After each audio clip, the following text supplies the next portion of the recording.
Korma group, जो सोचता है वो करता है। आपके अपने सपनों का आशियाना। नमस्कार, भारत लाइव देख रहे हैं आप। बिहार की राजनीति में गुरुवार यानी आज सुबह अचानक हलचल तेज हो गई। सोशल मीडिया पर एक ऐसी सूची सामने आई जिसने राजनीतिक माहौल को फिर से गरमा दिया है। और ये सूची जारी की है बिहार के नेता प्रतिपक्ष तेजस्वी यादव ने।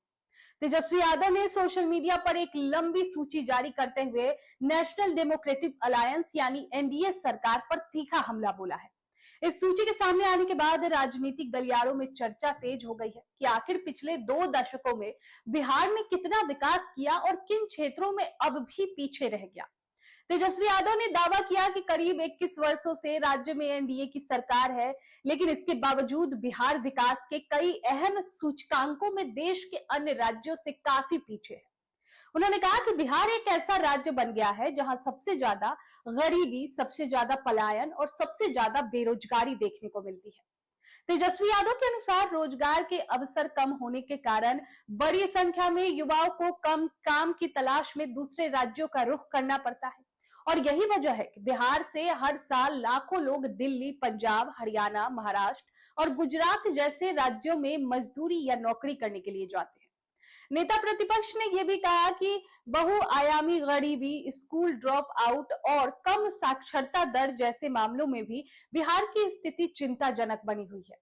उन्होंने आरोप लगाया कि शिक्षा व्यवस्था को मजबूत बनाने के लिए जिस तरह की नीतियां और निवेश होना चाहिए था, वो पिछले वर्षों में पर्याप्त स्तर पर नहीं हो पाया। तेजस्वी यादव ने कहा कि राज्य के कई स्कूलों में अभी भी कंप्यूटर और आईसीटी लैब की सुविधा नहीं है और डिजिटल शिक्षा का ढांचा भी उतना मजबूत नहीं है जितना होना चाहिए था। उन्होंने ये भी कहा कि औद्योगिक विकास की कमी के कारण राज्य में रोजगार के अवसर सीमित है और नई फैक्ट्रियों तथा उद्योगों की संख्या भी बहुत कम है। इसके साथ ही उन्होंने आर्थिक आंकड़ों का जिक्र करते हुए कहा कि प्रति व्यक्ति आय, प्रति व्यक्ति निवेश और प्रति व्यक्ति उपभोग जैसे कई आर्थिक मानकों में भी बिहार देश के सबसे निचले पायदान पर खड़ा दिखाई देता है। बता दें कि तेजस्वी यादव ने किसानों की स्थिति को लेकर भी सवाल उठाए और कहा कि किसान की आय के मामले में भी बिहार सबसे पिछड़ा हुआ है, जबकि राज्य की बड़ी आबादी खेती पर निर्भर है। उन्होंने कहा कि अगर कृषि और उद्योग दोनों क्षेत्रों को मजबूत नहीं किया जाएगा तो राज्य में रोजगार और आय बढ़ाना मुश्किल होगा। अपने बयान में तेजस्वी यादव ने महंगाई के मुद्दे पर भी जोरदार तरीके से उठाया और कहा कि बिहार के लोग कई जरूरी चीजें देश के बड़े शहरों की तुलना में महंगी कीमत पर खरीदने को मजबूर है। उन्होंने कहा कि रसोई गैस, बिजली और पेट्रोल डीजल जैसे रोजमर्रा की चीजों की कीमतें लोगों की जेब पर भारी पड़ रही है। इतना ही नहीं, उन्होंने ये भी दावा किया कि कई जगहों पर दिल्ली और मुंबई जैसे महानगरों की तुलना में भी जमीन और प्रॉपर्टी की कीमतें ज्यादा देखने को मिलती है, जिससे आम लोगों के लिए घर खरीदना भी मुश्किल हो जाता है। तेजस्वी यादव ने अपने बयान में ये भी जिक्र किया है कि इतने वर्षों के शासन के बाद भी अगर राज्य के विकास को लेकर ऐसे आंकड़े सामने आते हैं तो सरकार को जवाब देना चाहिए। उन्होंने आरोप लगाया कि सरकार इन इन मुद्दों पर गंभीर चर्चा करने के बजाय राजनीतिक आरोप प्रत्यारोप में ज्यादा समय बिताती है। उनके इस बयान के बाद अब बिहार की राजनीति में एक नई बहस शुरू हो गई है और राजनीतिक विश्लेषकों का इस पर मानना है कि आने वाले दिनों में ये जो मुद्दा है और भी ज्यादा गर्मा सकता है।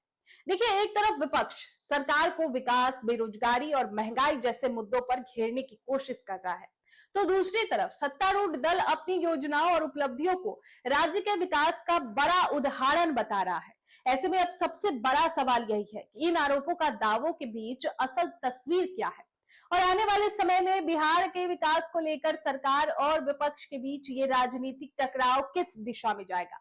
फिलहाल इतना तो तय है कि तेजस्वी यादव की इस सूची ने बिहार की जो राजनीति है उसमें नई चर्चा को जन्म दे दिया है और आने वाले दिनों में इस मुद्दे पर बयानबाजी और तेज हो सकती है, क्योंकि देखिए, विपक्ष से सरकार की नाकामी बताने की कोशिश करेगा, जबकि सत्ता पक्ष से राजनीतिक आरोप कहकर खारिज करने की कोशिश कर सकता है। और इस बहस के बीच राज्य की जनता ये भी देख रही है कि आखिर आने वाले समय में विकास, रोजगार और महंगाई जैसे मुद्दों पर कौन सी ठोस नीतियां सामने आती है और किस तरह से बिहार को आगे बढ़ाने की बात की जाती है। हमने सजाया है ई होम्स पैनोरमा को, हमने बनाया है ई होम्स। मेरा एक सपना था जिस पे मैं पिछले 4 साल से काम कर रहा था। हमने जो बनाया है वो सबने है माना। ई होम्स पैनोरामा में हो आपका भी आशियाना।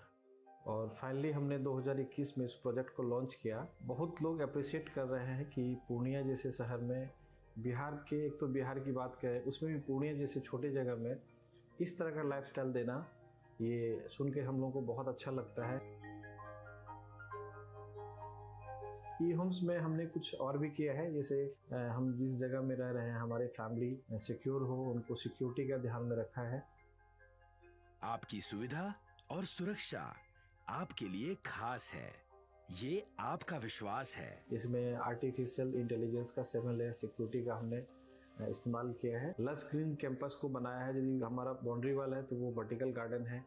ये जितनी भी फैसिलिटी होता है एक इंटरनेशनल टाउनशिप में, ई होम्स है, ये हम लोग विश्वास नहीं कर पा रहे हैं। जो भी हमारे मित्र, दोस्त या जो भी हमारे बाहर के बाहर आते हैं तो हम लोगों को बहुत अच्छा सुनने को मिलता है और बहुत अच्छा क्रेडिट मिल रहा है। वो सारा हमने सिर्फ एक बिल्डिंग नहीं बनाया, हमें एक बहुत अच्छा लाइफस्टाइल दिया ई होम्स में, और मेरा एक सपना था जिसको मैं आज फुलफिल होते हुए देख रहा हूँ। ये आपका आवास है। ई होम्स पैनोरामा में अब आपका निवास है। E homes Panorama, luxurious lifestyle redefined. Panorama group, जो सोचता है वो करता है।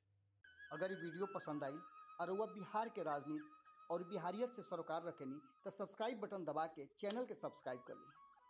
ओजे एगो घंटी बा, ओकरा बटन दबा देला से कुल सटीक और मारक खबर रुआ मुफ्त में मिल जाई।